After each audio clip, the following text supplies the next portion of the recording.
Now let's dive deep into this big LGBTQ story for today. I'm Bishop Darrell Watkins, and let's queer up the USA view. Gay hairdresser released from El Salvador prison, then sent to dangerous Venezuela. In a bittersweet turn of events, Andy Hernandez Romero, a gay Venezuelan makeup artist and asylum seeker, has been released from a notorious prison in El Salvador, but sent back to Venezuela instead of being granted safety in the U.S. Hernandez Romero entered the U.S. legally in 2024, fleeing anti-LGBTQ+ persecution and political violence. Though he passed his credible fear interview, he was deported after attending a government appointment.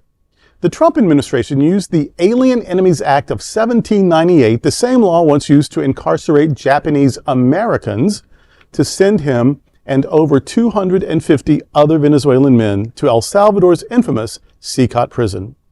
There they were held without due process, accused of gang ties based on tattoos.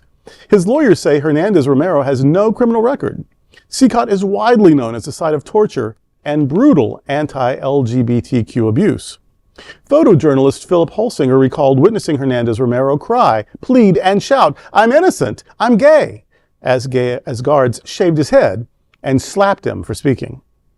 Following months of advocacy and mounting pressure, Hernandez Romero has now been released as part of a prisoner swap that returned 10 U.S. citizens from Venezuela and sent the detained Venezuelans in El Salvador back to their homeland. Representative Robert Garcia, a gay U.S. congressman, has been tracking the case and said on social media, quote, "We are grateful he is alive," end quote. Still, concerns loom over the failure to honor Hernandez Romero's asylum claim. Andrew Hernandez Romero remains a lead plaintiff in a court case challenging the use of the Alien Enemies Act. Considering the challenging life queer people have to lead in Venezuela, all we can say is he's out of the frying pan and into the fire. This is an incredibly disturbing and heartbreaking story. It is, there's no justice involved. He came here legally. And here's the thing, when people, they all say, oh, if they just do it right, we don't mind people doing it, they gotta do it. He came here legally. He had a court date. Everything was right. This has nothing to do with the process. First of all, the process is very flawed anyway. But even when you manage to navigate it, he should have never been deported. Once it was a mistake, he should have been brought back immediately. Even after it took way too long, he still should have been brought back. But he had a credible threat for seeking asylum, got here legally, had a court date, and then got sent back after months of detainment to the very place his life was in danger to start with. If he comes back today, if he gets $1 million settlement, if we give him citizenship when he puts that foot on the ground, his life will never be the same. Mm-hmm. He will be scarred and traumatized for life, and needlessly so.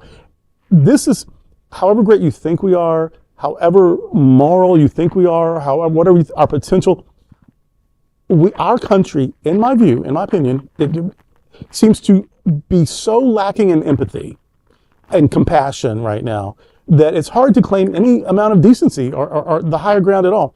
This is a person whose life has been needlessly scarred, and we should have been a place of refuge for him. We should have been his champion, and we added to his torment. I mean, South Florida is literally filled with asylum seekers that have been burned by the Trump administration, many of whom in their voting bloc may have actually voted for Trump if their communities, not those who weren't able to vote. From Haitians to Venezuelans to Nicaraguans, they are all having their asylum retracted, and there's no way around it. I know from friends who work with people that are here on asylum and that are getting a letter in the mail saying you're being revoked, and like even showing up to go to appeal it, you're immediately illegal. So they're setting up a system to make you illegal. And, and the second thing is, everyone was told a lie, and we're still being told that lie, that they're picking up people and deporting criminals. And they're not deporting criminals. They're deporting hairdressers and gardeners and restaurant workers and maids all over this country, and violently. And in some cases, sending them back to places where now their lives are not only, are they going to unsafe places, but where their lives may be literally at risk. We just went to Ellis Island a few weeks ago, and immigration even back then was screwed up, and you could see the way they treated people. They were treated like animals, and nobody should be treated like that at all. We're human beings and be decent, and most of our ancestors have been through that. So, we need to revamp the system and make it more friendly to allow people to come into our country, because people want to come in our country. We should be honored that people want to come in our country. Yeah. And they should treat people normal, right. And with respect. But to do this to this poor guy, it's just incredible. And because supposedly maybe he had a tattoo that was like a gang member, but if he did, we all screw up in our lives. Suppose he did when he was younger. That doesn't mean that he's still a member. Right. But just to throw him away. And apparently he has no gang connection. He has no criminal record. And these folks are being picked up at the courthouse. Well, if they came legally, they're at the courthouse. That's what they're here doing. And it's not illegal to seek asylum. It's not even illegal to seek asylum at the border. So this is, we've just committed to othering people and dehumanizing people and demonizing people. And there's no way to make it right.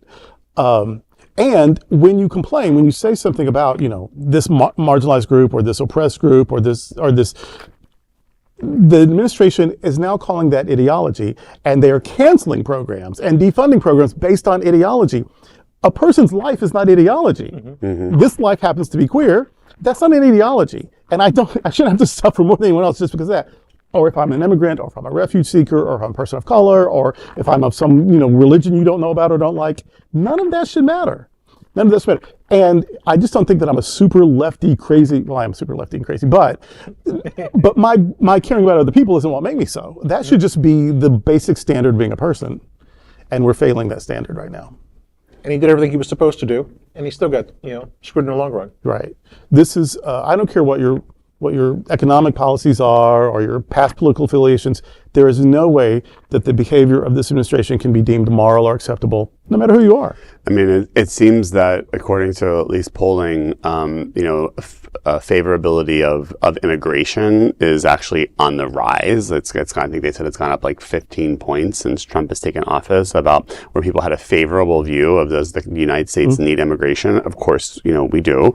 But the idea of what was sold, and again, it's the fear mongering that people saw on TV, that like everybody that's coming across the border are criminals, and focusing on the Venezuelan gangs, which again are real problems that actually did exist in this country. But now the implementation it's just a numbers game. So if they can just round up people, it doesn't matter if it's children, women, teen, it doesn't matter. They just want numbers so they can say we've deported X amount of people. We made you say, yes, and it has nothing to do with your their cat crime. Won't be their Thanksgiving dinner now because we saved you. Yeah, please.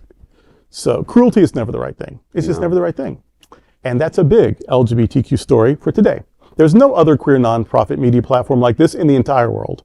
Support our LGBTQ stories by subscribing and sharing Queer News Tonight.